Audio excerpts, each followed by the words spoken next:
Ever wondered if football players are more than just teammates? Well, brace yourselves for some exhilarating hate stories. From stolen wife to legends ending up in the hospital, we've got some unbelievable tales to share. At first, we've got a football story that proves grudges can be powerful motivators. Meet Erling Haaland, a name synonymous with passion in the football world. Erling's story began with idolizing his dad, Alfie, a former Man City player. Their world crumbled during a face-off against arch rivals Manchester United when Roy Keane deliberately unleashed a notorious kung fu move on Alfie, leading to a career-ending knee injury. This incident ignited Erling's intense hatred for Roy Keane and all things Manchester United. He channeled this anger into his own football career, joining his dad's old club, Manchester City. Erling's hate was so strong that he couldn't even take a picture with a fan without covering the United logo. In his first match against United, Erling exploded, scoring 3 goals. He didn't stop there. In a major tournament, he triumphed again, celebrating with a grin while displaying the trophy in front of United and their fans. Ironically, Alfie's injury may have accidentally paved the way for Erling Haaland's rise to football stardom, fueled by a burning desire for revenge. But unlike the Erling hate making him into a star, Neymar's animosity towards a fellow football star shattered the unity of what was once considered the greatest super team in football history.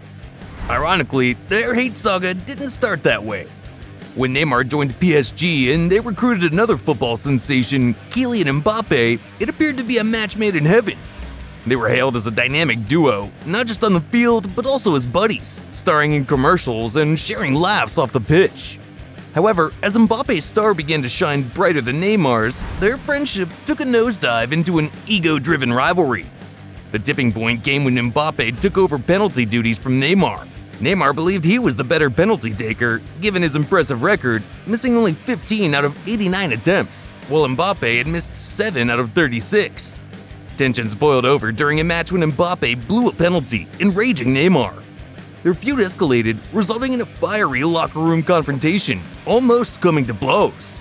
Their squabble left sports pundits scratching their heads, since both weren't even the top players on the team. Lionel Messi held that honor. Ultimately, it became clear that Neymar was the source of the problem. Mbappe's demands for Neymar's departure caused Neymar to express his willingness to leave PSG, attracting interest from other clubs. This drama broke one of football's most celebrated super teams. But Karim Benzema's actions towards a fellow footballer not only earned him widespread hate, but also landed him in jail. The saga began in 2015 when Benzema and Mathieu Valbuena were teammates. Valbuena had received threatening messages from criminals, demanding a hefty sum in exchange for not releasing a compromising video he possessed. Naturally, Valbuena sought help from his teammates, and Benzema rather suspiciously advised him to pay off the blackmailers. This caught the attention of the police, who found Benzema's involvement peculiar. They tapped his phone and discovered a troubling conversation between him and the blackmailers. With Benzema openly admitting his role, the police pursued legal action, resulting in a 1-year suspended jail sentence. Benzema's participation in such a petty crime puzzled many. His own country lost faith in him, leading to his removal from the national team. Ultimately, Benzema, along with 4 friends, faced conviction.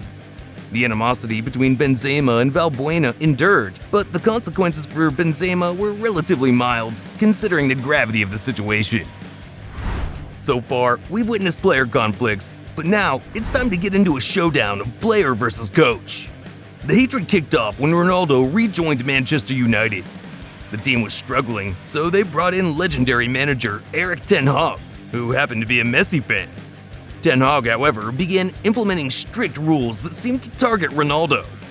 First, he banned personal chefs, something Ronaldo had relied on for over a decade. Now he had to eat at his club's cafeteria. But that was just the beginning. Ronaldo's flashy supercars attracted fans and paparazzi, distracting from practice. Ten Hag banned supercars and made him drive a less attention-grabbing company car. The real breaking point came when Ronaldo was benched for a crucial match. It seemed like an ego clash. Ten Hag didn't care who Ronaldo was. To add insult to injury, he tried to sub Ronaldo in towards the end of the game. Ronaldo refused, stormed out of the stadium, and publicly called out Ten Hag. Ronaldo wasn't one to be bossed around, even by his own manager. After publicly expressing his disdain for Ten Hag, he and Manchester United reached an agreement to terminate his contract early, costing Ronaldo a staggering $17 million. But let's be real, Ronaldo probably earned that back in just a few weeks. Besides ego, women can also be a trigger for conflicts among men, such as the case between Kevin De Bruyne and Thibaut Courtois. Kevin struck up a close friendship with football legend Thibaut Courtois, particularly on the Belgian national team. Publicly, they looked like great pals, but behind the scenes, Thibaut became more than just a buddy. Trouble steeped when Kevin's wife happened to be in the same city as Thibaut and slid into his DMs to meet up. Now, I'm sure you can guess where this is going. News outlets exposed everything. Kevin's wife cheated on him with his best friend, and she blamed it all on Kevin. She publicly embarrassed him, claiming that evening, people offered me what I had not received during a 3-year relationship with Kevin. Ouch. To add fuel to the fire, she alleged that Kevin had cheated on her with her best friend. It was a spiteful mess. Kevin was devastated. Their marriage crumbled, and the hate began. Kevin took out his anger on Thibaut by scoring shocking goals whenever they faced each other. You could see the sheer bitterness and how quickly Kevin's mood soured when he played FIFA and had to face Thibaut. Poor Kevin can't even enjoy video games without those vivid memories. I'm surprised Kevin didn't pull a move like Zlatan Ibrahimovic did. This guy had such an intense hatred for another player that he actually sent him to the hospital. But here's the twist, Zlatan didn't initiate it.